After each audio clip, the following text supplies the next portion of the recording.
Hey everybody, in today's video, we're looking at Voxman Etude number 13 for cornet or trumpet. If you're watching this, you're probably auditioning for Allstate in Ohio in 2024. So I'm just gonna leave you with a few tips and general guidelines on how I recorded this. Obviously, it's good to go over these things with your own teacher, but this is the way I thought about it. Generally, with any piece of music, just go ahead and look up in the top left corner. They're giving you instructions. Please don't ignore that.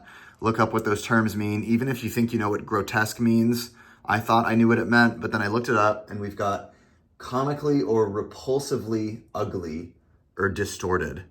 It's a lot more graphic than I was imagining. So you've got these 16th note runs, and I think what that's telling me is that you can really mess with the time, you can really stretch things, and the dynamics can be kind of demented and a little bit weird. Especially in the end. In the beginning, they give you like crescendos and diminuendos in pretty intuitive places. That's not really hard. And then at the end, they give you nothing. You've got crescendo and you've got forte, but there's really not a lot of instruction. So the way I interpret that is, you kind of do whatever you want as long as you have good musical common sense. The next thing worth pointing out is there isn't many things in this etude that are technically hard, except for this line. This is kind of hard.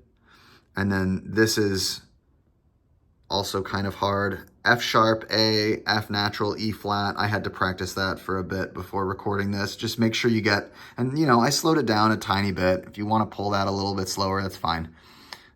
Just make sure you play the right notes. Okay, and then one last thing is the thing is full of scales, and a lot of them are chromatic scales. And so my advice is just look really closely before you play it. You don't even really need your instrument to figure this out.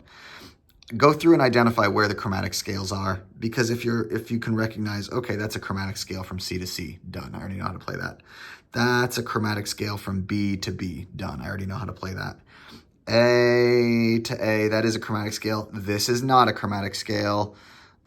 Just do yourself a favor and study the score before you play it, because it's going to help you a lot. This is a chromatic scale. Nope, it's not, because you go E, F sharp, G. So they're going to throw in these tricky little things once in a while, and they're just checking to make sure you're paying attention. So pay attention and you'll be fine. Any questions, comments, throw me a note, or I'm pretty easy to reach. Enjoy.